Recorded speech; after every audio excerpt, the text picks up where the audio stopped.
Ce que je voulais vous montrer aussi, parce qu'on a vu du coup un peu la macro du cycle en termes de liquidité, en termes de dominance de Bitcoin, le retail donc, qui est là avec les mêmes, hein, principalement ils veulent du même.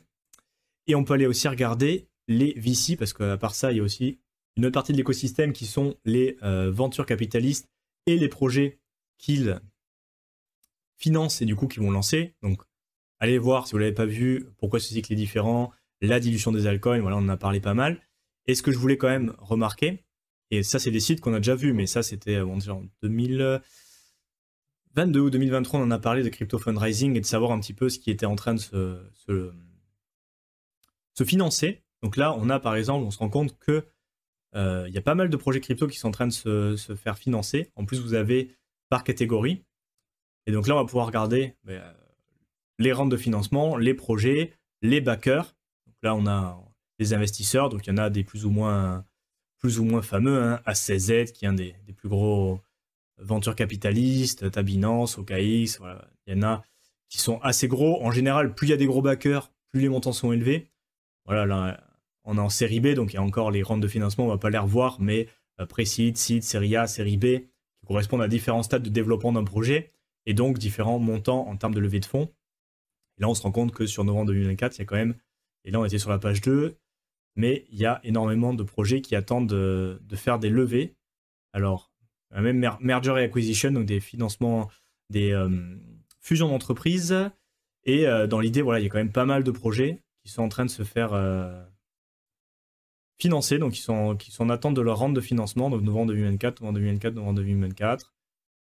Et vous voyez que le monde des VC sont en train de financer des projets, donc il y a encore pas mal de projets, et ça, on va voir les trends, on va les voir après. Et vous pouvez aller voir aussi sur Dropstab. Alors, investisseurs et VC. Donc là, vous avez un peu les différentes firmes, et vous pouvez aller voir aussi les rounds de financement. Et on va aller voir un peu les catégories. Parce que là, on a remarqué du coup, parce qu'on a un peu l'historique sur 3 ans. Donc là, si vous remarquez, mois d'octobre, ça a été par rapport au dernier bull run. Alors c'est dommage qu'on n'ait pas un peu le tout début du cycle, parce que là en 2022, donc on commençait à taper le janvier 2022 les NFT, mais on était quand même, on avait passé le top. Et on l'avait vu ça au final, les VC, il y a de l'argent qui est fait sur les cryptos, et ensuite le retail peut recycler vers des altcoins. Ce que font les VC et les ventures capitalistes, ils vont essayer de financer d'autres projets. Mais souvent, voilà, le temps qu'ils fassent de l'argent, qu'ils récupèrent, qu'ils trouvent des nouveaux projets pour investir, des fois, on se retrouve dans cette situation. Janvier 2022, ça a été un all-time high en termes de financement de projets. Donc, il y a eu quand même 3,6 milliards de dollars qui ont été levés sur ce seul mois pour aller financer des projets crypto. Les mois qui ont suivi, 2 milliards, 3 milliards en mars 2022. Donc voilà, c'était quand même... Là, on avait attaqué le bear market pour le coup avec Luna, Terra Luna en mai 2022. Mais bon, il y avait quand même des fonds qui étaient lancés. Mais dans l'idée, voilà, il y a énormément de milliards qui ont été levés post-bull run après le top, qui ont servi à financer des projets qui sont lancés. Et il y en a pas mal aussi qui ne sont pas encore lancés et qui vont se lancer maintenant. Là que ça reprend, c'est la thèse de la dilution des altcoins. Et là, qu'est-ce qu'on se rend compte aussi? On a un rebond phénoménal du financement des nouveaux projets. Donc là, on retombe sur des niveaux de 2,82. Alors, on n'est pas sur de la mania de financement post-dernier cycle, mais dans tous les cas, on retombe sur des niveaux. Regardez, on était en bear market sur certains niveaux, 600 millions, là, boum, bam. Octobre 2024, 2,5 milliards levés sur 142 rounds de financement différents. Alors, peut-être c'est pour les mêmes projets, mais dans l'idée, voilà, on recommence à avoir de l'argent, de la liquidité sur la crypto, bam, explosion du financement des projets.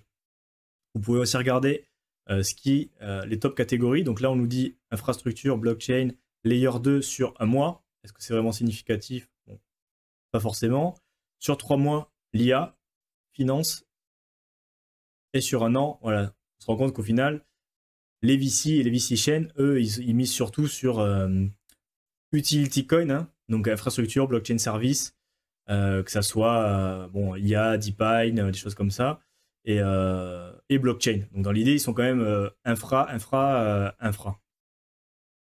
Sur 2 ans, c'est la même trend, et sur 3 ans, c'est la même trend. Donc vous voyez un peu ce qui intéresse. On n'a pas de meme coin, de choses comme ça. Bien évidemment, c'est pas financé. Mais c'est pour ça aussi qu'on a énormément de layer 2 et de projets d'infra qui vont pas forcément marcher non plus parce que ça, il y en a pas mal qui ont lancé leur truc comme ça.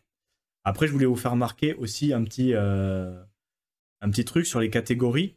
Donc on peut regarder Roundite. Donc là, à mon avis, on a tous les levées de fonds depuis le début. Alors 457, fais voir à partir de quand ils ont les données. Donc ouais, on remonte à avril 2010. Donc effectivement, on a l'historique des levées de fonds sur l'écosystème crypto. Avec Kitoro et tout. Bon. C'est de l'histoire tout ça. 4573 lignes levées de fonds. Donc ça fait quand même pas mal d'argent qui est rentré sur les projets crypto. Et après, vous pouvez aller chercher par type de financement, par taille de financement et aussi par catégorie. Et donc là, vous avez un peu tous les schémas narratifs de la crypto. Et on peut s'amuser comme ça à regarder ce qui a été financé. Donc par exemple, sur la dernière année, donc là vous avez les derniers 7 jours, les derniers 30 jours, mais on peut regarder sur un an ce qui a été financé un petit peu. Si on regarde l'IA par exemple, on se rend compte qu'il y a 131 projets qui ont été 131 levées de fonds. Encore une fois, il y a peut-être des projets qui ont fait sur un an leur pré-seed, leur seed, plusieurs rounds de financement sur une même année. Donc, dans tous les cas, il y en a peut-être qui correspondent à 2 projets, mais ça vous donne plutôt une idée de l'intérêt des VC pour certaines schémas narratifs. Donc là, si on regarde par exemple l'IA, on peut regarder les AMM, donc Automated Market Maker, la partie centralisée. Là, on se rend compte 12. Très clairement, on n'est pas sur quelque chose qui se développe énormément. Ça vous donne aussi un petit peu, pour ceux qui sont chauds de faire les recherches, tous ceux qui ont en seed, des choses comme ça, qui ne sont pas encore sortis, qui n'ont pas encore token, en général, quand ils ont des gros backers et qui lèvent beaucoup de sous assez tôt et qui sont avec Sequoia Capital, là on commence à arriver sur des gros noms d'investissement crypto. Potentiellement, tu sais que le marketing derrière, il va être poilsé. Il y a des VC qui rentrent dessus avec des gros cachets, ils vont vouloir faire du beurre, donc potentiellement c'est des projets qui vont fonctionner, même si c'est pas toujours le cas. Mais dans l'idée, tu sais qu'ils sont bien accompagnés, qu'ils ont des teams marketing au poil, et plutôt tu rentres sur ce genre de projet, bon, en général, si c'est en bull run et tout, c'est pas une garantie, mais dans tous les cas, voilà, il y a ce côté-là aussi. Et puis vous pouvez comme ça analyser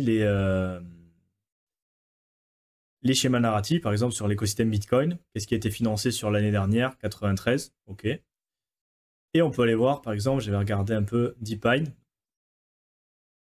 Donc là, 42, vous voyez un peu là où va l'argent. Et après, je voulais montrer quand même un petit peu, parce qu'il y a ce côté-là.